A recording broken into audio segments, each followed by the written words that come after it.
Et bonsoir à tous, merci d'avoir répondu présent à l'appel du Live Echo. Live Echo numéro 6 déjà. Alors on avait eu une petite interruption la semaine dernière où on avait fait exceptionnellement un épisode de Rue de la Révolution en live avec Eureka, donc finalement on a quand même parlé d'économie. Mais nous sommes bien de retour ce soir pour parler économie avec ce nouvel épisode donc du Live Echo, voilà, ça fait déjà 2 mois. Donc bonsoir à tous, merci d'avoir répondu présent, salut camarades. Et bienvenue, n'hésitez pas à me faire un retour sur le son aussi. Salut Julien. Voilà, j'espère que c'est bon. Ce soir, une émission un peu particulière pour 2 raisons par rapport aux épisodes précédents, je dirais. La première raison, c'est que contrairement à d'habitude, ou en tout cas aux épisodes précédents où on avait beaucoup parlé de marché, de finances, de banques, cette fois-ci, on va parler un peu plus de finances publiques finalement, de gouvernance macroéconomique, de règles budgétaires notamment, et tout ce qui peut être fait en fait du côté finances publiques en Europe pour d'une part sortir de cette crise économique liée au Covid, mais surtout pour éviter les prochaines et plus particulièrement la menace climatique qui pèse sur nous. Et donc on va se questionner ensemble sur la partie finances publiques européennes dans le cadre donc d'une nécessaire transition écologique qui soit la plus juste possible et donc aussi pour une sortie de crise Covid. Donc ça c'est la première raison pour laquelle ce soir c'est une émission un petit peu particulière. Voilà, donc on va sortir un petit peu de la banque et de la finance pour parler un petit peu plus de finances publiques. Et l'autre raison pour laquelle c'est une émission exceptionnelle ce soir, c'est parce que, une fois n'est pas coutume, je suis accompagné. Je serai donc ce soir en compagnie de Olivier Baudin de Green Intervention, qui est économiste. Et ben Olivier, je vais d'ailleurs passer tout de suite sur la scène pour qu'on puisse te voir. Hop. Alors, bonsoir Olivier, est-ce que tu nous entends? Est-ce que tu... Alors on te voit Bonsoir à tous. et on t'entend. Parfait. Je vois Michael, en tous les cas. Parfait. Bah écoute, merci Olivier d'avoir répondu présent pour l'invitation de ce soir. On ne sera pas trop de deux, tous les deux, pour parler donc de ce sujet hein, qu'on avait intitulé Sortir autrement de la crise économique Covid. Et la raison pour laquelle on avait intitulé ce sujet de cette manière, c'est aussi en référence à une campagne qui a été lancée il y a quelques semaines, qui s'appelle donc Sortir autrement de la crise économique Covid, ou alors en anglais Rethink the Recovery, où il est question justement de réforme des règles budgétaires européennes pour justement pouvoir accompagner la nécessaire transition écologique juste. Donc on va pouvoir revenir sur cette campagne, sur les règles budgétaires, ce qu'elles sont, ce qu'elles ont causé, comment on pourrait les réformer. On va aussi parler évidemment de transition écologique, puisque voilà, je le disais en introduction, le risque climatique est aussi d'ailleurs lié au Covid, hein, ça on en parlera aussi, mais c'est la crise à pas louper à l'avenir, et compte tenu du cycle économique dans lequel on est rentré depuis pas mal d'années, où en fait on enchaîne les crises et on passe de crise en crise et de sauvetage en sauvetage, on n'anticipe pas en fait, on subit. Donc la question de savoir comment on sort de cette crise Covid pour éviter aussi de répéter les erreurs sera essentielle. Et je le mentionnais en introduction, cette campagne, donc Rethink the Recovery, c'est une campagne qui essaye de mettre en avant donc, cette nécessaire transition écologique d'une part évidemment, mais les nécessaires réformes budgétaires d'autre part. Et c'est une campagne qui a rassemblé plus de 150 ONG, syndicats, chercheurs, économistes, qui a été lancée, donc je disais, au mois de février, il y a quelques semaines, et dont toi et moi aussi, via Green Intervention, on a participé. Donc voilà, une coalition, encore une fois, d'ONG qui rassemble des acteurs dans le monde entier et en Europe en particulier. Et restez avec moi alors que ma webcam me fait des siennes, je vais essayer de régler ça. Mais peut-être le temps que je règle mon souci de webcam, puisque le son est bon, Olivier, peut-être que je peux te laisser dire un petit mot sur la campagne en particulier, peut-être, ou sur Green Intervention. Oui, alors, vous m'entendez là, hein? On n'est Ouais, pas parfait. OK. Oui, la campagne donc rassemble, comme tu l'as dit, à la fois des ONG engagées dans l'environnement, dans la défense de l'environnement et en particulier dans la lutte contre le changement climatique, contre le dérèglement climatique, à travers toute l'Europe, et d'autre part des confédérations syndicales également européennes. Ça inclut le grand syndicat allemand, le DGB, Deutsche Gewerkschaftsbund, ça inclut la CFDT en France, et ça inclut des confédérations italiennes, espagnoles, etc., dans toute l'Europe. Donc c'est véritablement un rassemblement extrêmement large de la société civile et des représentants des travailleurs d'une part, et d'autre part, ça a été également soutenu par des universitaires et des académies et des think tanks à peu près d'Europe également, et même au-delà. J'en Donc profite, voilà pour pour mettre, le. j'en profite pour mettre le lien sur le chat pour ceux que ça intéresse. On en reparlera aussi en conclusion, puisque on vous donnera aussi un peu les bien fondés de ces réformes économiques. Mais effectivement, peut-être pour poser le décor, un des éléments qui porte justement ces propositions, c'est cette campagne Rethink the Recovery. Et on vous encourage à jeter un œil au site qui rassemble beaucoup d'arguments, qui donne la possibilité de se joindre aussi à l'appel pour justement essayer de faire pression sur les gouvernements, pour pouvoir mettre en avant justement ces propositions qui sont essentielles et constructives, en sachant aussi que voilà, donc la première interpellation a été faite donc au mois de février par l'intermédiaire d'une lettre donc, qui a été co-signée par ces 150 acteurs et qui a été envoyée donc aux chefs d'État et aux dirigeants européens pour faire valoir justement le bien fondé de ces réformes économiques. On va revenir dans le détail du pourquoi et de ce que sont ces réformes. Et puis, donc, dans cette coalition d'ONG, d'acteurs, de syndicats, de chercheurs, il y a aussi donc Green Intervention, qui est donc l'ONG que toi et moi, on a eu le plaisir de cofonder, justement avec en tête cette idée de défendre les réformes nécessaires au niveau macroéconomique, au niveau européen, au niveau budgétaire, pour permettre d'enclencher cette transition écologique juste et nécessaire. Donc on vous renvoie aussi, bien évidemment, au travail de Green Intervention, qui a été aussi une des chevilles ouvrières de ce rassemblement, mais qui, déjà depuis 2 ans, propose, par l'intermédiaire de notes, tu en as rédigé d'ailleurs beaucoup, Olivier, on t'en remercie, sur justement les liens entre économie et écologie et le besoin de réforme budgétaire. Donc on vous renvoie aussi à ce site qui contient voilà, toutes les informations. On fera un petit rappel en fin d'émission. Du coup, je t'ai présenté rapidement en tant que membre de Green Intervention, fondateur et économiste, mais peut-être que tu veux nous dire 2-3 mots aussi là-dessus, sur ce qui t'amène ce soir. Non, donc la raison pour laquelle je pense qu'il faut repenser les règles budgétaires et la façon dont il faut les repenser, c'est en ayant bien en tête la question, en effet, du dérèglement climatique. Mhm.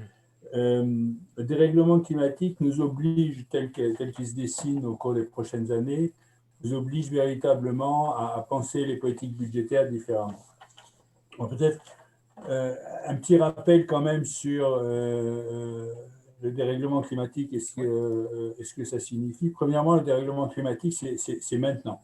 C'est pas demain, c'est aujourd'hui. Je ne sais pas si tu as quelques diapos, on avait préparé, Ouais. Michael, peut-être les premières diapos. Voilà, j'ai le premier slide avec effectivement les conséquences très concrètes de ces Les catastrophes conséquences naturelles. concrètes, Ouais. donc vous avez tous en tête les événements et les catastrophes naturelles qui ont eu lieu au cours des derniers mois et au cours des dernières années. Et ensuite, peut-être pour bien montrer l'augmentation forte des nombres de catastrophes naturelles, peut-être on passe à la diapo numéro 3 Ouais. directement, Michael.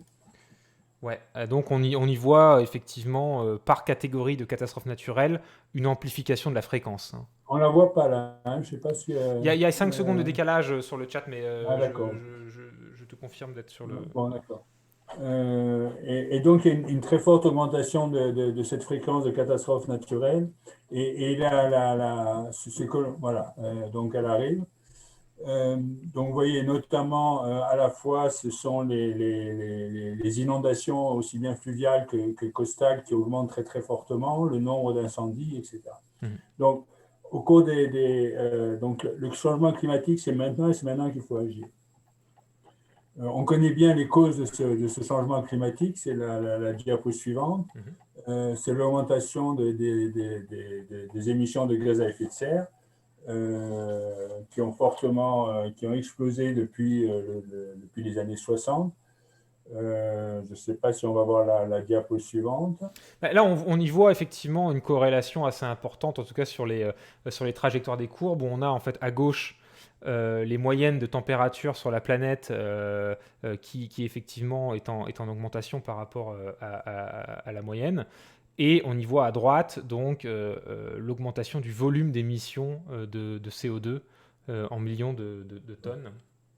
Donc, et donc si on passe donc tout ceci devrait être connu, mais si on passe à la diapo suivante, Ouais. on va voir la projection. La projection, c'est si on continue dans les tendances actuelles, on va dépasser très rapidement un seuil qui est celui de 1,5 degré de température moyenne du globe au-dessus de la moyenne pré-industrielle. Et ça, c'est le seuil qui a été fixé comme le seuil recherché et objectif par les accords de Paris. Si on dépasse ce seuil, il y aura un certain nombre de conséquences importantes. Et là, on voit dans la tendance actuelle, nous allons droit vers le dépassement de ce seuil, vers les 2040-2050 à peu près. Donc, Donc il faut ce qui est absolument... intéressant, c'est qu'on parle beaucoup de trajectoire à augmentation de 2 degrés ou de trajectoire à augmentation de 1,5 degré à horizon 2050, avec notamment, on l'a vu, les accords de Paris qui cherchent donc à maintenir cette trajectoire. Mais en fait, compte tenu de l'inertie sur laquelle on est actuellement, on est de toute façon largement au-dessus pour l'instant. On ne respecte pas du tout les clous. Ce qu'on peut voir sur le graphique, c'est que on va arriver au seuil critique bien avant 2050 en fait. Si on ne fait rien, Oui, si on continue ouais. à laisser aller comme ça, on est certain de passer à un seuil qui est irréversible en fait. Sachant que, compte tenu justement des effets d'inertie, même si on arrêtait immédiatement les émissions de CO2, on arriverait... tu parles, hein? Non, non, je t'écoute. On arriverait à on arriverait, ce qui a déjà été émis, disons, en raison des effets d'inertie, ce qui va se passer au cours des prochaines années est dans le pipeline. C'est-à-dire qu'on va de toute façon atteindre le 1,5 degré. La question est de savoir si on va le dépasser plus tard. Je vois. Et donc, si on le dépasse, si on dépasse ce seuil de 1,5 degré, ça a des effets très importants sur les risques de catastrophes naturelles, les risques de ce qu'on appelle des boucles de rétroaction, c'est-à-dire le fait qu'un certain nombre d'écosystèmes comme la barrière des corails ou l'écosystème dans l'Arctique, ou bien les écosystèmes sur les côtiers, les risques et l'ampleur des dommages vont augmenter très fortement. Mhm. Donc, il est absolument essentiel de ne pas dépasser ce seuil, en tous les cas de ne les dépasser qu'un minimum. Mhm. Donc, je pense que nous pourrons peut-être mettre tous ces diapos disponibles sur le site de Green Intervention. Ouais, c'est une bonne idée. On mettra bien évidemment le replay comme d'habitude, mais on mettra aussi les slides parce qu'il y a beaucoup d'informations. Ça vous permettra voilà, d'extraire tout ça. Mais pour Parce que, résumer, oui. oui, oui, Et puis, en réalité, on va essayer de parler des règles budgétaires et je vais arriver assez rapidement aux raisons pour lesquelles il faut avoir en tête la question du changement climatique pour repenser les règles budgétaires, parce que c'est un point important. Ce n'est pas absolument pas neutre. alors d'ailleurs, j'en profite, je vois une question sur le chat, j'en profite évidemment, hein, vous êtes les bienvenus, n'hésitez pas à poser des questions au fur et à mesure, on les prendra comme on peut. On nous demande, voilà, quelle est l'inertie climatique? Donc on a parlé un petit peu de la trajectoire, je vais peut-être remettre le slide d'avant vite fait. Quelle est l'inertie climatique à supposer qu'on arrive enfin à mettre des actions maintenant pour qu'on en voit la couleur? Parce que ce qu'Olivier disait, et en fait il pourra compléter, c'est que la trajectoire sur laquelle on est actuellement, si on ne change rien, elle est déjà bien au-dessus des 1,5 degrés d'augmentation de la température en moyenne. Et c'est déjà à cette heure une cause d'une augmentation en fréquence des catastrophes naturelles qui est amenée à empirer, puisque passé un certain seuil, on va avoir des phénomènes irréversibles. Et ça, c'était le slide d'après où on voyait que c'est vraiment l'écosystème planète qui, s'il y a la fonte des glaces au Groenland, par exemple, ça va poser des problèmes sur la météo ailleurs, sur la montée des eaux sur les zones côtières, qui sont en fait des phénomènes irréversibles. Donc les catastrophes naturelles, c'est déjà évidemment très destructeur, mais on arriverait aussi à un certain seuil à partir duquel un retour en arrière n'est plus envisageable. En effet, donc le risque de rupture et de phénomènes catastrophiques cumulatifs augmente très fortement dès qu'on dépasse le 1,5 degré et certainement quand on se rapproche des 2 degrés et qu'on va au-delà. Donc un monde à 3 degrés, je crois que c'est le patron de AXA qui a dit, un monde à 3 degrés n'est plus assurable. Oui. C'est-à-dire qu'on ne peut plus, et comme vous imaginez, un monde non assurable est un monde dans lequel les activités économiques vont cesser. Bien sûr. Parce que, bien entendu, pour prendre des entrepreneurs, pour prendre des risques, ils peuvent prendre des risques entrepreneuriaux par rapport à leur marché, par rapport aux méthodes de production, mais ils s'assurent contre les risques qu'ils ne peuvent pas gérer eux-mêmes. Et donc, un monde à 3 degrés n'est plus assurable. Je crois que c'est un élément extrêmement important à avoir en tête. Parce que c'est vrai, je dis ça parce qu'il y a un certain nombre d'économistes qui disent au fond, on peut aller jusqu'à 3 degrés parce que ce serait un équilibre coût-bénéfice pour rester en dessous d'une augmentation de la température au-dessus de 3 degrés de la période pré-industrielle.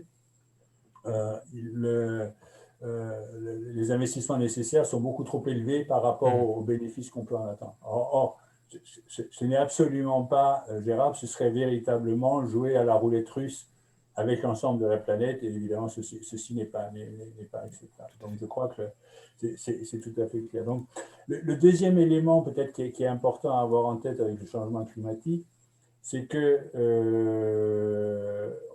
il y a énormément d'événements qui sont inédits, dont on ne va pas savoir exactement ni leur nature, ni quand ils vont apparaître, et qu'on ne connaît pas exactement les chaînes de causalité. Donc, ça augmente énormément ce qu'on appelle les incertitudes radicales, c'est-à-dire on arrive dans un monde où les modèles probabilistes ne peuvent plus être utilisés pour prendre des décisions. Il faut vraiment faire valoir le principe de précaution. Donc voilà, c'est ça. Alors, peut-être on passe juste à la tendance, à la diapo avec la tendance sur les... c'est le suivant, là, je crois, juste. Avec la tendance des émissions de gaz carbonique, il n'est pas là. J'ai le numéro 7, mais tu pensais peut-être à un autre? Le numéro 8, peut-être. Le 8, c'est ce qu'il faut retenir. Bon, alors... avance un peu. Bon, en tous les cas... Après, j'arrive sur les investissements publics. Oui, non, mais ça va. Donc, le graphique que je voulais vous montrer, je suis désolé, il est ailleurs. Non, c'est pas celui-là, on va y arriver tout de suite. Ce sont les émissions de gaz à effet de serre depuis le début depuis 2010, pratiquement. Alors, au moment avec la stagnation de l'activité économique jusqu'en 2016, 17, 18, en effet, les émissions de gaz à effet de serre ont diminué. Lorsqu'il y a eu la légère reprise en 2017-2018, là, elles ont stagné. C'est-à-dire que structurellement, on a fait très très peu de progrès. Et bon, alors maintenant, évidemment, avec la crise du Covid et la baisse du PIB, on arrive à une très forte baisse des effets des émissions de gaz à effet de serre. Mais on peut s'attendre, puisqu'il n'y a pas eu de progrès véritablement structurels qui ont été faits, à une forte reprise dès que la croissance va reprendre. Et c'est là qu'on va enclencher en effet sur les plans de redressement. Et la question qui s'est posée avec les plans de redressement et que nous nous sommes posés dans la coalition, est-ce que les plans de redressement et de résilience sont véritablement des plans qui vont remettre l'économie européenne sur la voie de la décarbonation ou pas? Donc c'est là que tu fais le premier lien avec, avec la question des finances publiques finalement. C'est que on observe évidemment un lien très fort entre le dérèglement climatique et l'activité économique en général, hein, l'activité humaine bien sûr, et le fait que quand cette activité ralentit, justement, là, comme ça s'est passé pendant le premier confinement, et ben effectivement, la pression sur la planète, sur les renouvelables, les émissions de gaz à effet de serre est réduite. Sauf qu'on sait très bien que c'est qu'une parenthèse et que l'économie est censée repartir de plus belle. D'ailleurs, voilà, les pouvoirs publics vont tout faire pour qu'elle reparte de plus belle, puisqu'il y a des plans de relance, des milliards de milliards qui vont être investis et remis comme ça dans l'économie avec l'espoir de refaire partir la machine. Et c'est là que le premier point que tu mets en avant, c'est de se dire euh, comment on peut s'assurer de faire repartir la machine sans refaire partir de plus belle la trajectoire climat.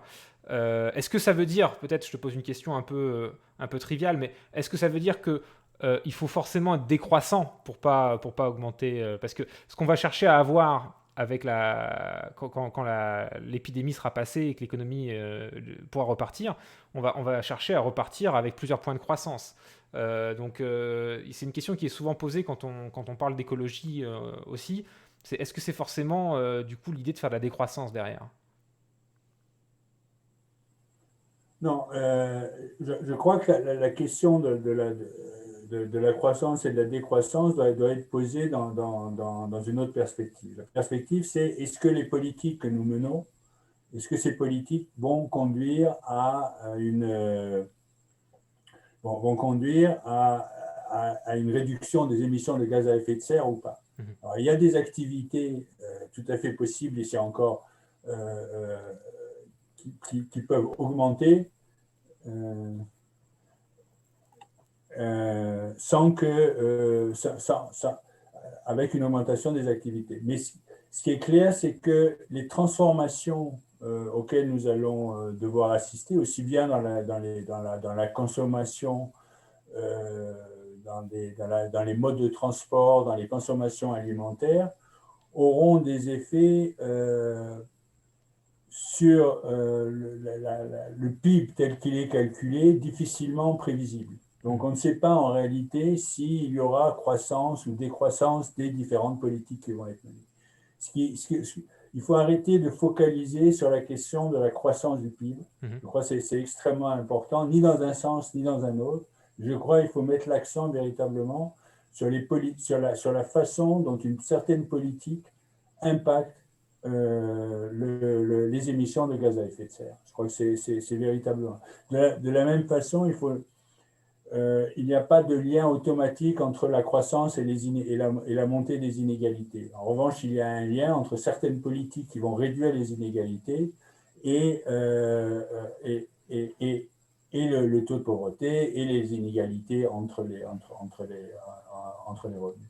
Donc c'est véritablement une question de repenser toutes nos politiques en fonction des objectifs de politique qu'on veut atteindre et non pas en fonction du potentiel de croissance comme on le lit encore trop souvent et on le voit encore trop souvent. Mais je crois que c'est intéressant peut-être de le résumer comme ça, c'est que le PIB c'est une mesure incontournable qui est utilisée un peu pour tout et parfois aussi pour des choses qui ne sont pas capturées par le PIB et que le PIB finalement c'est un moyen peut-être de faire des mesures, mais ça ne doit pas être une fin, parce que le PIB ne dit rien, effectivement, des inégalités, ne dit rien du bien-être, ne dit rien du succès ou non d'un objectif de politique publique.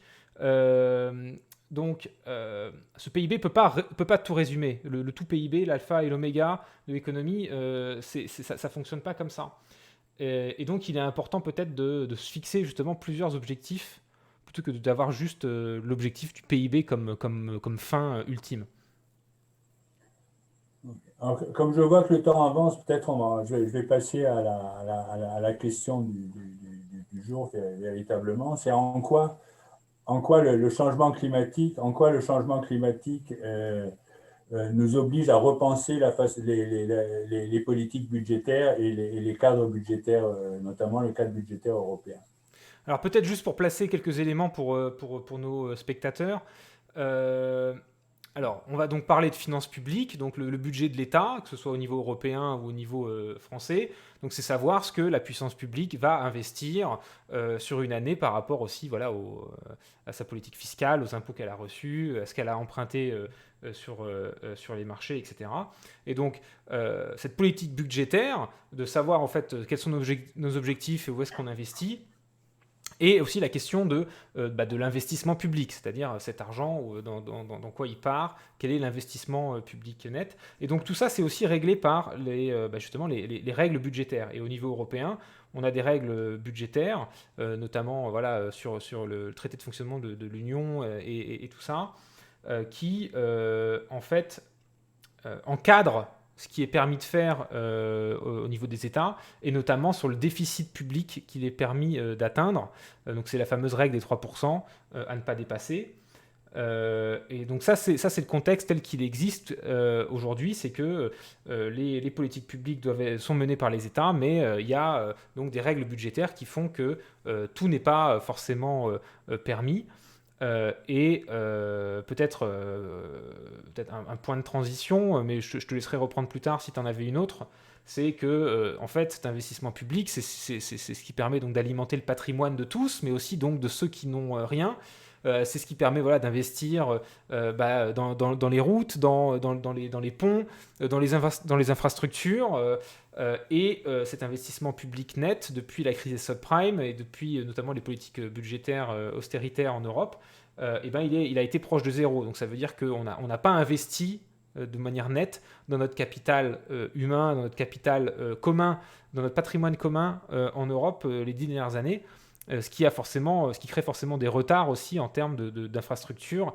Et donc ça, c'est aussi une des questions qui sera importante par rapport aux règles budgétaires. Là, je voulais juste faire le lien entre l'économie en général, les politiques publiques en particulier, et ce que font peser les règles budgétaires sur ces politiques publiques en particulier. Oui, donc ce qu'on voit sur le graphique là, en effet, c'est l'impact des règles budgétaires telles qu'elles ont été conçues immédiatement après la crise financière en 2011-2012 sur l'investissement, à la fois l'investissement public et l'investissement privé. Et on voit très bien que les deux s'écroulent. Mais pour revenir aux conséquences maintenant, et donc ça pose en soi un problème. Mais je vais expliquer maintenant pour essayer de faire comprendre pourquoi en quoi il faut repenser les politiques budgétaires et le cadre budgétaire en fonction du changement climatique. La première chose, c'est qu'il faut les repenser dans une perspective de long terme. Mmh. La transformation et la décarbonation de l'économie européenne, ça va prendre une trentaine d'années. C'est l'objectif, puisqu'en 2050, normalement, on devrait avoir décarboné. Donc, il faut avoir des politiques de très long terme. Or, le cadre budgétaire européen tel qu'il est actuellement est court-termiste. Et court-termiste, et donc, de ce seul point de vue-là, doit être pensé. La deuxième chose, c'est qu'il va falloir penser en termes de politique sectorielle. C'est-à-dire, il va falloir penser en termes de politique des transports, de mobilité. Il va falloir penser en termes de transformation du bâtiment en termes de rénovation thermique. Il va falloir penser en termes de transformation de l'agriculture. Il va falloir penser en termes, évidemment, de production d'énergie et d'énergie renouvelable. Et donc, ces politiques sectorielles, on a aussi perdu l'habitude de les penser, puisque on a dit au fond, c'est le marché qui va faire le job de l'affectation des ressources, et on n'a pas véritablement besoin de penser en politique sectorielle. Et l'essentiel, c'est d'améliorer la compétitivité de l'ensemble des entreprises, et c'est le secteur privé qui va assurer l'affectation des ressources. Or, ceci n'est plus possible, évidemment, avec le changement climatique, tout simplement parce que le marché ne tient pas compte, tout simplement, des émissions de CO2. Et c'est donc à la puissance publique de réguler de mettre en place des politiques réglementaires, de fiscales, de soutien à certains investissements, à certaines recherches, d'investissements d'infrastructures comme les bornes de recharge électrique, etc., Mhm. de manière à ce que, secteur par secteur, les secteurs les plus émetteurs de CO2, et c'est le transport, l'agriculture, le bâtiment et l'industrie et la production d'énergie, de manière à ce que ces secteurs-là réduisent leurs émissions de CO2. Donc c'est le long terme, les politiques sectorielles qui ne sont pas reprises dans le cadre budgétaire européen. La troisième raison pour laquelle c'est important d'avoir en tête ce que signifie le changement climatique, c'est ce qu'on peut appeler des boucles de rétroaction. Là, il y en a deux. D'une part, nos politiques publiques vont impacter sur l'évolution du climat, et pour l'Union européenne, prise dans son ensemble, c'est significatif au niveau mondial. Mhm. C'est peut-être pour le Luxembourg et même pour un pays comme la France, etc. On peut dire au fond, qu'on le fasse ou pas, c'est pas grave, mais ça va pas changer le monde. Mais pris ensemble, tous les pays de l'Union européenne ont à la fois un impact sur le changement climatique et bien entendu doivent jouer le rôle de leader nécessaire. J'espère que ma Internet n'est pas trop instable. Ça coupe un petit peu, mais Bon, on t'a donc entendu. ça On t'a entendu. c'est un point. Donc il y a cette boucle de rétroaction. Et l'autre, ok. Et l'autre rétroaction qu'il y a, c'est sur le risque de transition. C'est-à-dire que les politiques, ce qu'on appelle le risque de transition, je crois ceux qui ont été à un dernier TV de Michael ont compris ce que c'est. C'est que dans des modifications réglementaires, en raison des modifications de politique ou de comportement, tout d'un coup, des actifs perdent complètement leur valeur. Donc, l'industrie automobile, si elle ne réagit pas, si elle n'a pas de perspective claire, si elle ne sait pas exactement quand est-ce qu'elle devra passer à la voiture électrique, risque d'être soumis à une rupture à un moment donné extrêmement dure, au moment où tout le monde va se tourner vers des voitures électriques. Et si un industriel n'a pas anticipé ça, il va perdre toute sa vie. Mais c'est Donc, aussi là que finalement c'est beaucoup de la question rétroaction. de Et, l'importance du pouvoir public est soulignée. C'est parce que, comme il y a aussi ce risque de transition, il y a un tas d'acteurs privés qui n'ont, en tout cas à très court terme, aucun intérêt à changer leurs pratiques euh, parce qu'ils ne veulent pas enclencher non plus la dévaluation de certains assets. Donc c'est pour ça qu'il faut d'une part aussi que le public montre l'exemple, mais d'autre part que le public accompagne. Hein. C'est pour ça qu'on emploie le mot de transition. C'est parce qu'entre le moment où on part d'une économie carbonée pour aller vers une économie décarbonée, ça ne peut pas se faire du jour au lendemain avec perte et fracas. Sinon, il y a beaucoup de gens qui seraient laissés sur le bord de la route. Tu évoquais aussi voilà, le fait qu'il faut mener une véritable politique sectorielle, donc cette fois-ci, où donc, là où le public a laissé le marché se substituer à lui-même pour faire ses arbitrages, redonner donc au public le rôle aussi de donner des priorités. Et tu as identifié quelques secteurs qui sont très énergivores et qui nécessitent donc certainement des réformes profondes. Il y a Comrade sur le chat qui nous demande est-ce qu'on peut envisager aussi par exemple la relocalisation de certaines usines qui sont en Chine ou ailleurs afin de baisser la charge industrielle dans cette région et diluer l'émission de CO2 tout en assurant une production suffisante. Moi, la première réponse que j'apporterai à ça, c'est que le rapatriement ou la relocalisation de certaines activités peut être intéressante aussi pour éviter des transports. Hein, parce qu'en fait, une des sources de pollution, c'est aussi les exportations, les importations. Donc, il y a certainement la question de savoir si certaines activités, d'un point de vue stratégique, mais d'un point de vue aussi écologique, ne devraient pas être rapatriées dans une certaine mesure. C'est une réflexion intéressante. Après, je suis pas sûr que à taux d'émission égal, y ait un intérêt à forcément trop répartir non plus. Mais je crois que le vrai gain, ce serait celui sur le transport et de remettre en fait un petit peu de localité, un aspect plus local aussi à certaines activités économiques.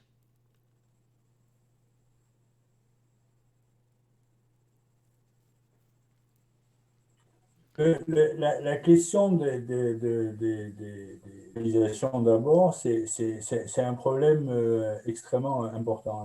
L'Union européenne a et va continuer à avoir, je pense, des normes de production qui sont favorables au climat dans la mesure, relativement à d'autres pays, dans la mesure où les réglementations vont être beaucoup plus sévères ici qu'ailleurs. Mhm. Donc, lorsqu'un industriel est confronté à un coût supplémentaire dans l'Union européenne pour produire en raison du coût de l'énergie implicite ou explicite en raison d'une réglementation, pour rester compétitif. Et ce sont des phénomènes qui ont eu lieu. Ce qu'il faut savoir, c'est que certes, l'efficacité énergétique et les émissions de carbone par unité de production, par unité de PIB, ont baissé fortement dans l'Union européenne au cours des dernières années. Mais ce qu'on appelle l'empreinte carbone, c'est-à-dire ce que nous consommons en termes de CO2, que ce soit au travers de ce qui est produit à l'intérieur de l'Union européenne ou bien de ce qui est produit à l'extérieur et importé, n'a pas bougé. Mhm. C'est-à-dire que notre empreinte carbone et nos modes de consommation, en réalité, n'ont pas encore eu, n'ont pas encore eu ne sont pas encore réduits. Donc il y a encore énormément à faire dans ce domaine-là. La possibilité pour, disons, euh, freiner les délocalisations ou relocaliser, ce sera de mettre ce qu'on appelle une taxe carbone aux frontières, Mhm. qui est en cours de discussion et qui devrait être imposée à un moment donné, en effet, pour éviter que ces délocalisations. Euh, L'autre aspect au fur et à mesure que les autres pays imposent des normes de plus en plus sévères en matière de carbone, Mhm. notre empreinte carbone va diminuer parce que ce que nous importons aura un contenu en carbone moins élevé. Mais la relocalisation euh, nécessite une action aux frontières importante et de mettre une taxe carbone aux frontières. Autrement, on s'en sortira. Les importations de produits alimentaires sont extrêmement nous permettent de délocaliser énormément les pressions sur les ressources naturelles. Mhm. Le jour où nous voudrions relocaliser des productions alimentaires que nous importons actuellement, ça serait extrêmement il y aurait une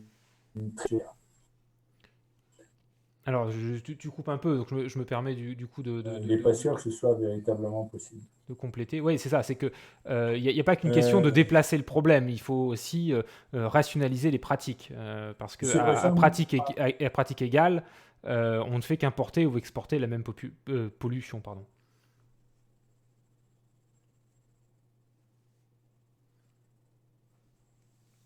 Alors, je suis désolé pour les petits soucis techniques de connexion. Euh, je... on- c'est un peu pratique. Il y a un souci. Je ne sais pas si vous m'entendez là. Là, c'est bon, tu es de retour. Vous m'entendez? Ouais, ouais, c'est bon. Je suis de retour? Ouais. Ok, d'accord.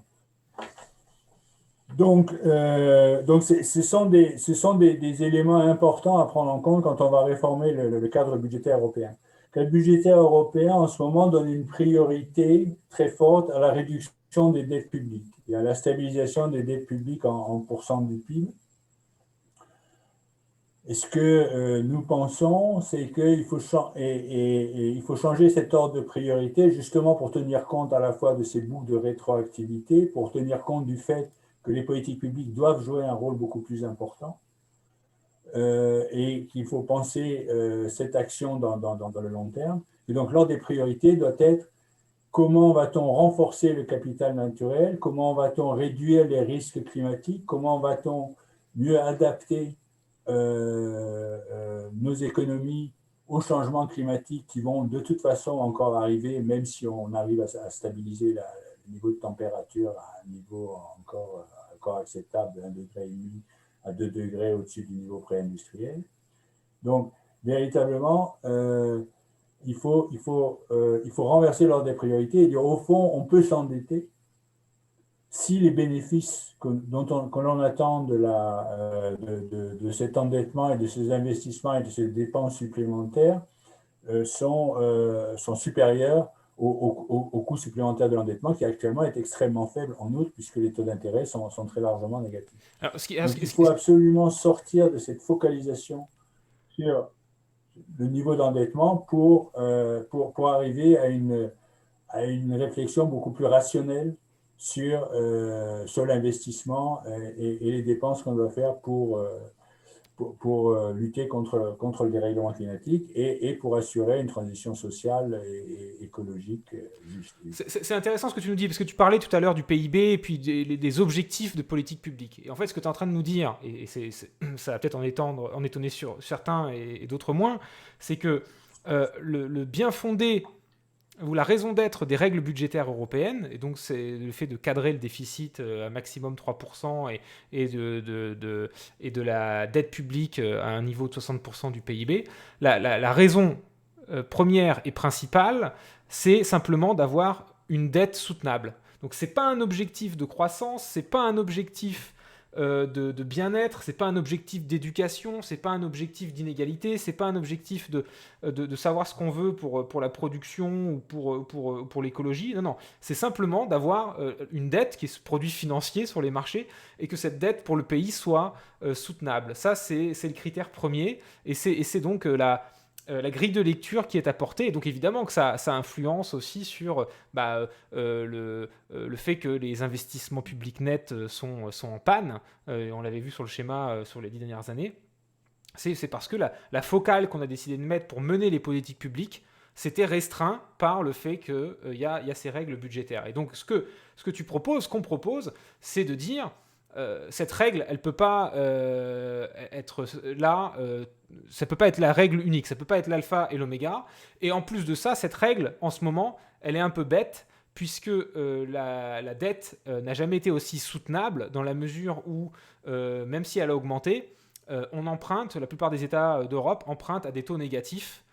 Et il y a toujours énormément de demandes pour cette dette sur les marchés, plus qu'il n'y en a jamais eu en fait. Et qu'on ferait mieux Ben, donc de se fixer des objectifs plutôt d'autant liés dans à tout notre état de cause, survie, à la ce ratio planète. de 60, Pardon. d'autant que le ratio de 60% est très largement dépassé par la quasi-totalité des États membres, Tout à fait.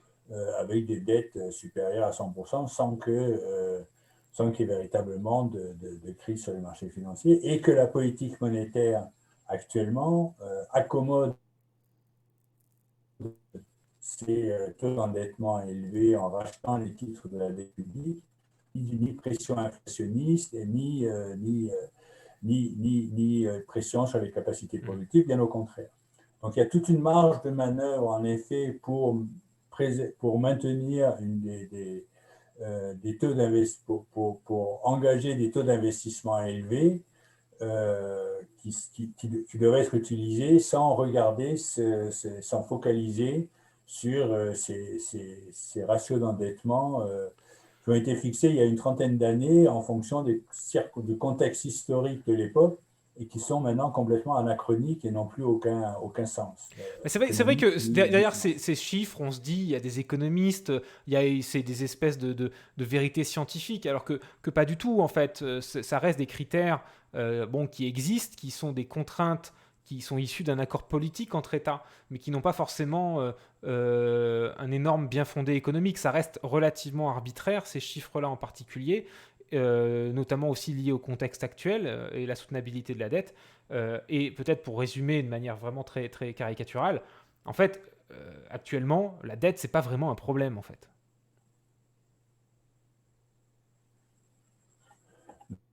Non, c'est un peu un problème. Et alors, le deuxième élément, donc, c'est d'une part focaliser. Donc, il faut renverser les ordres de priorité. Donc, c'est revenir sur des politiques sectorielles, revenir sur le long terme, etc. Ça, c'est un aspect de la gestion de la gestion des finances publiques. C'est ce que et plus couramment connu soutien aux activités, c'est-à-dire l'approche keynésienne des finances publiques. Lorsque les activités économiques commencent à ralentir, il faut soutenir ces activités économiques par les dépenses de l'État. C'est ce qu'on fait évidemment actuellement en pleine, où on maintient les revenus et la liquidité des entreprises, alors qu'en même temps, on a dû arrêter certaines activités économiques en raison de la crise sanitaire. Et je crois qu'il va falloir repenser aussi les finances publiques en fonction de cette nécessité d'avoir des stabilisateurs de l'activité économique beaucoup plus puissants, en raison justement de la montée des incertitudes que la détérioration de l'environnement et le dérèglement climatique nous apportent. Finalement, la crise Pour ça, Covid, c'est une espèce de grosse répétition de ce point de vue-là, dans le sens où on voit ce que ça coûte de devoir affronter une incertitude comme ça.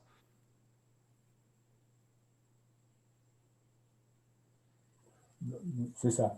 Donc, il y a plusieurs moyens pour faire ça. D'abord, il faut sanctuariser les financements des dépenses prioritaires dont on a parlé tout à l'heure, c'est-à-dire celles qui vont permettre de la transformation des différents secteurs. Et ce qui est intéressant, il y a des études qui ont été faites là-dessus, c'est que ce ne c'est pas le secteur privé tout seul qui va faire ça de lui-même. On compte à peu près que 5 à 6% de PIB, donc un quart des investissements privés, vont devoir être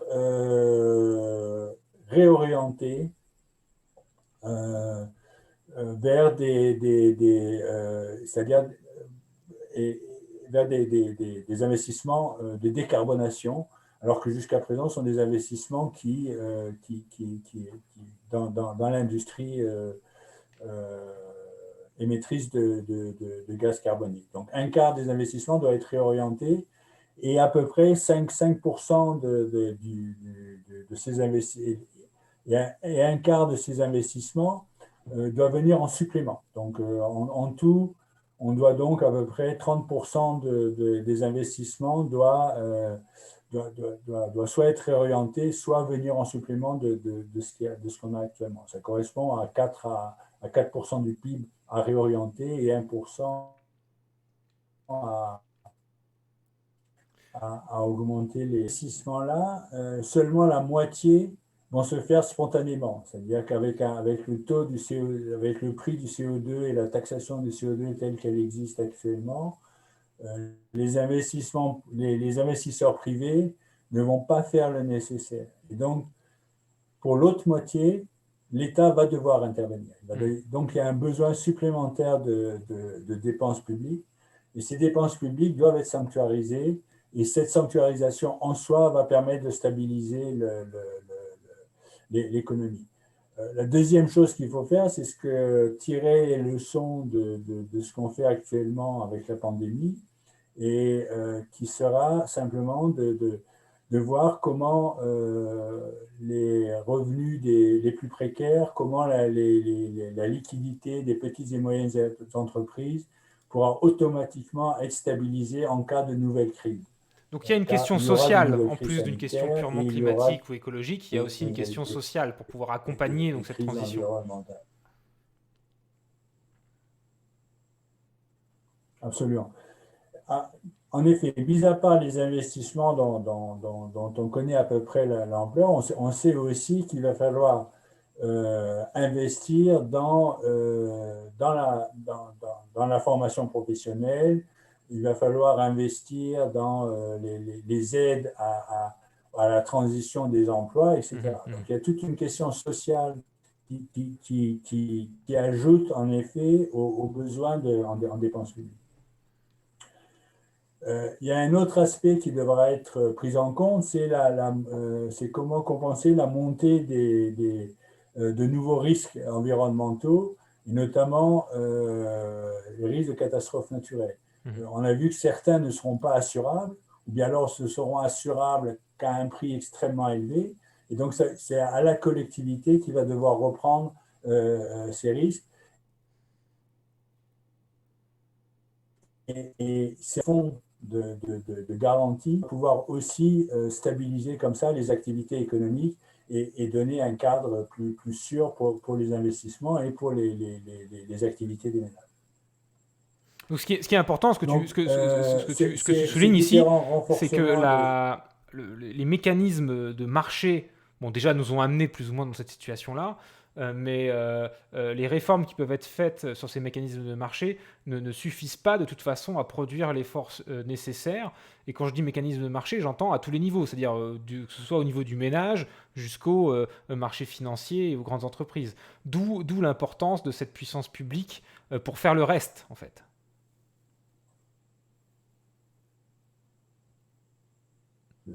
Alors Roger donc, qui nous dit, donc, ici on parle de en effet, et planification donc sans utiliser le mot. fixer, C'est un peu ça, oui. comme on lit actuellement.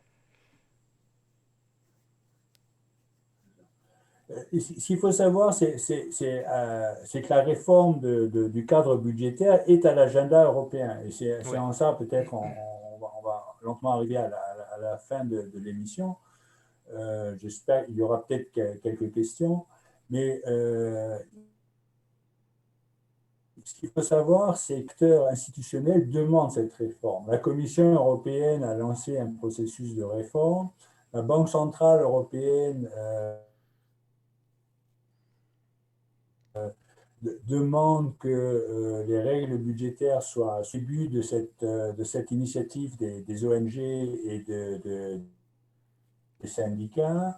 Le Conseil budgétaire européen, qui est un organe consultatif officiel, a émis des avis extrêmement sévères sur l'efficacité des règles budgétaires. Et donc, il est absolument essentiel que tout le monde puisse s'emparer de ce débat de manière à faire les pressions nécessaires pour que ça aille dans les bonnes directions. Parce que si tout le monde demande une réforme, la nature de la réforme demandée n'est pas la même dans l'esprit de tout le monde. Ça, il faut bien le Il est préciser probable que aux viewers, c'est qu'on est vraiment sur un moment historique. C'est-à-dire que ce déficit d'investissement public et donc le problème fondamental qu'il y a dans ces règles budgétaires, il existe depuis très longtemps. Cependant, vous avez vu ce qui s'est passé avec la crise des subprimes, vous avez vu avec ce qui s'est passé avec la Grèce et le potentiel Grexit, etc.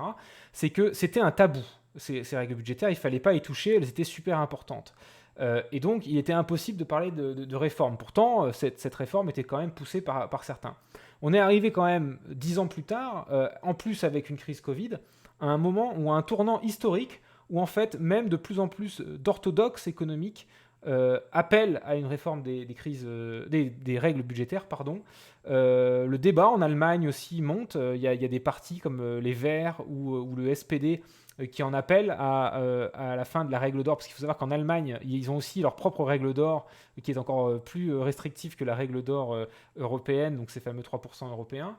On en parle un peu, on en parle bien sûr en France. La Commission en parle, la BCE explique qu'effectivement, il faudrait réformer ça. Et donc, c'est le moment de se mobiliser. C'est-à-dire que s'il y a un moment où on peut réussir à le faire, c'est maintenant. Parce que les astres commencent à s'aligner pour faire tomber le tabou qu'il y avait autour de ces règles budgétaires. Absolument. Et donc, il y a encore un certain nombre d'acteurs qui disent qu'il faut fixer une règle plus simple que celle actuellement, qui est très complexe parce qu'elle fait appel à des modèles assez théoriques, économiques, qui sont contestables et qui sont contestés très fortement et qui vont d'ailleurs probablement être abandonnés.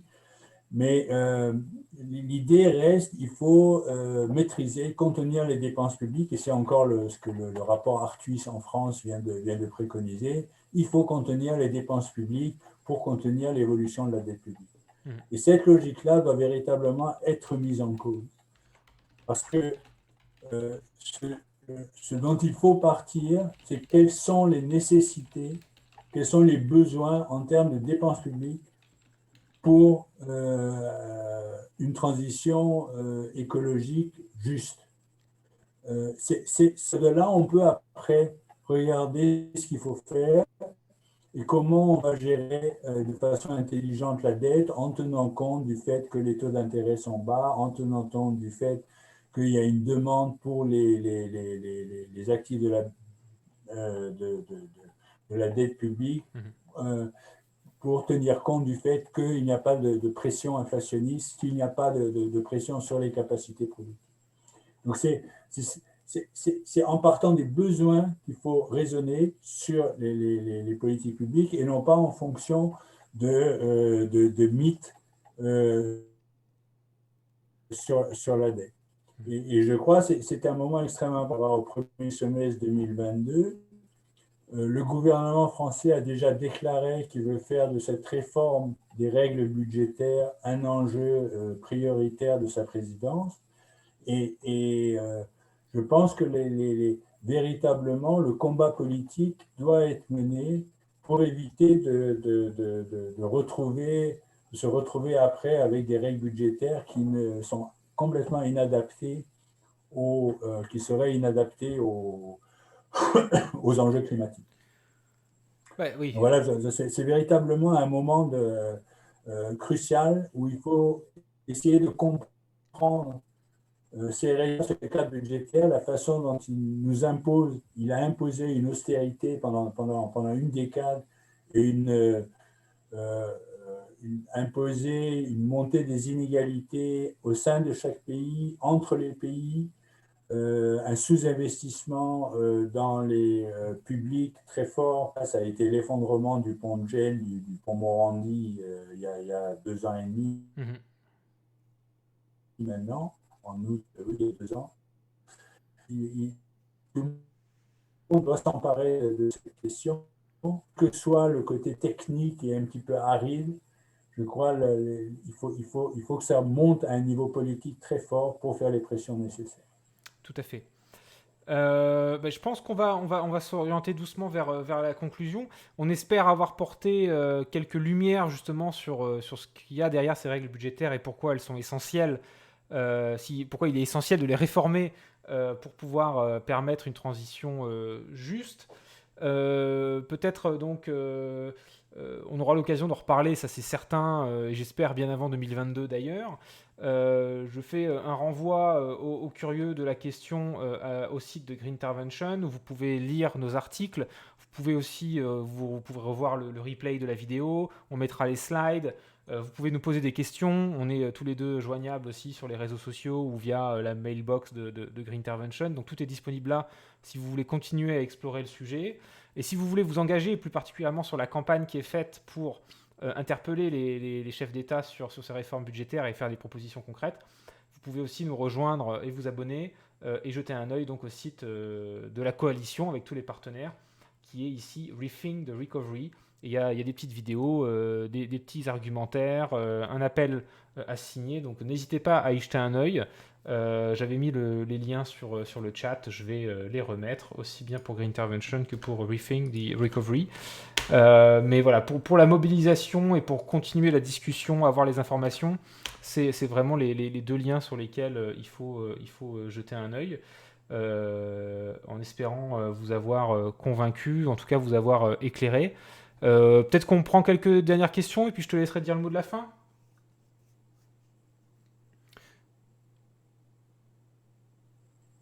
Allons-y.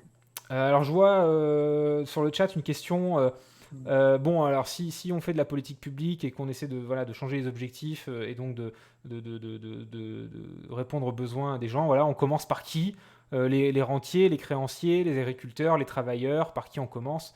Moi je m'ose à une réponse, c'est pas une question facile, mais en tout cas on commence certainement pas par les rentiers et les créanciers. Puisque on parle de lutter contre les inégalités, hein, justement, et donc essayer plutôt de casser cette inertie-là, et puisqu'il est question de transition écologique et sociale, et ben d'abord de pouvoir aider les personnes les plus exposées et régler aussi tout ce qui est lié aux industries les plus polluantes. Donc je crois que ça me paraît être une des listes de priorités envisageables.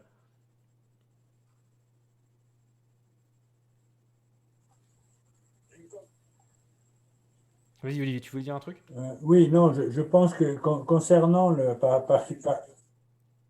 Oui, oui, quel est je pense que la question de la justice écologique, enfin une transition écologique dans la justice est importante.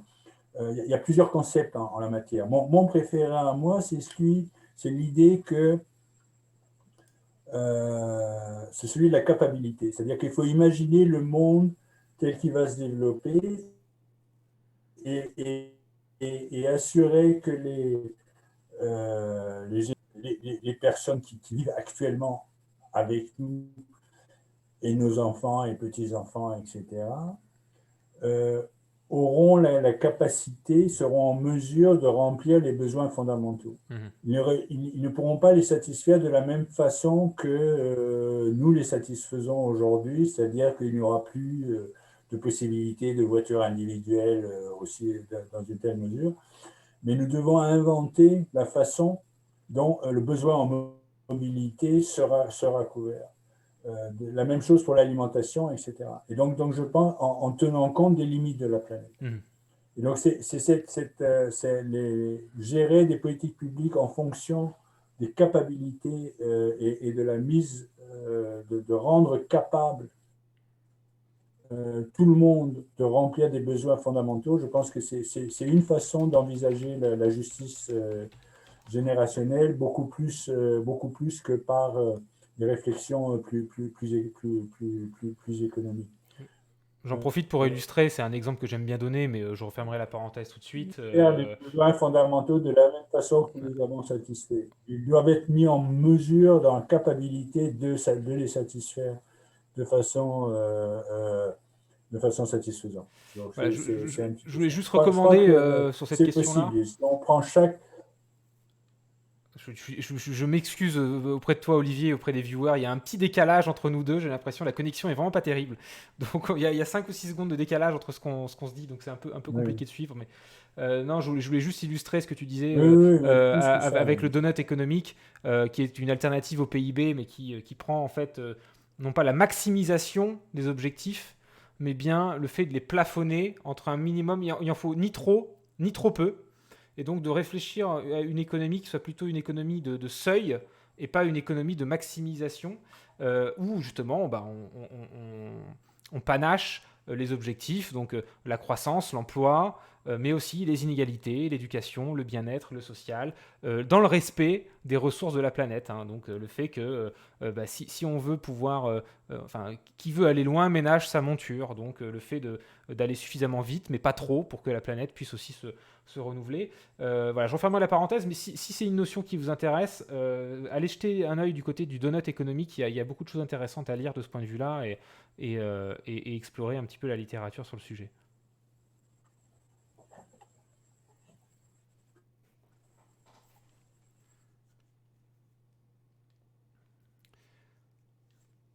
Voilà, voilà. Bien. Est-ce qu'il y a encore des questions? Bah écoute, je crois qu'on a fait le tour. Donc, bah, s'il y a d'autres questions qui viennent plus tard, vous les mettrez en commentaire ou sur Twitter et puis on y jettera un œil avec grand plaisir, Olivier et moi. Bah écoute Olivier, moi je vais te remercier, puis je vais remercier les viewers aussi pour leur attention. J'espère que cette session leur aura été utile.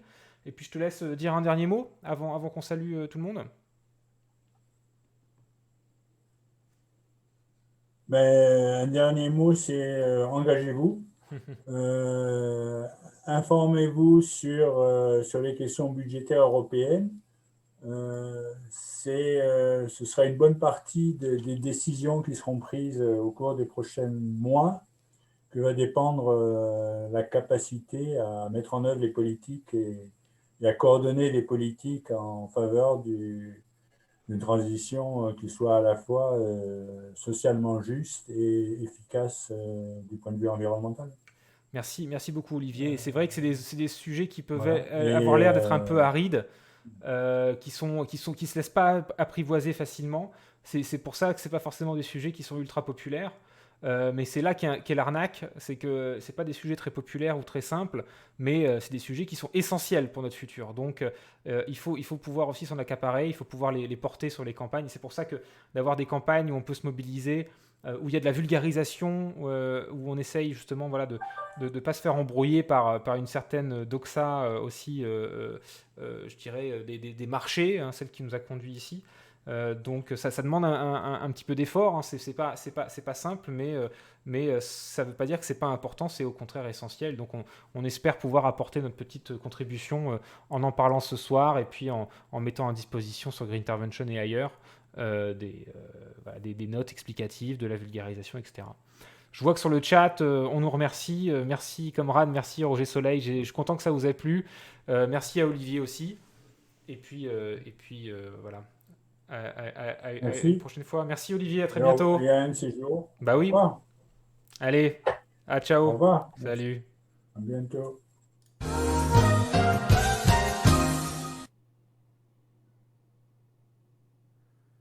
Et bonne soirée à tous. On se revoit très bientôt, probablement dans la semaine, pour faire du Watch Dogs, puisque le mode multijoueur est disponible. Si ça vous intéresse d'ailleurs de jouer avec nous, n'hésitez pas à nous rejoindre sur le Discord. Et puis on se fera sûrement un petit live écho la semaine prochaine, avant ou après Pâques, sur les sujets qui nous restent. On reparlera probablement d'ailleurs de finances. Voilà, merci à vous, je vous embrasse, à bientôt. Ciao.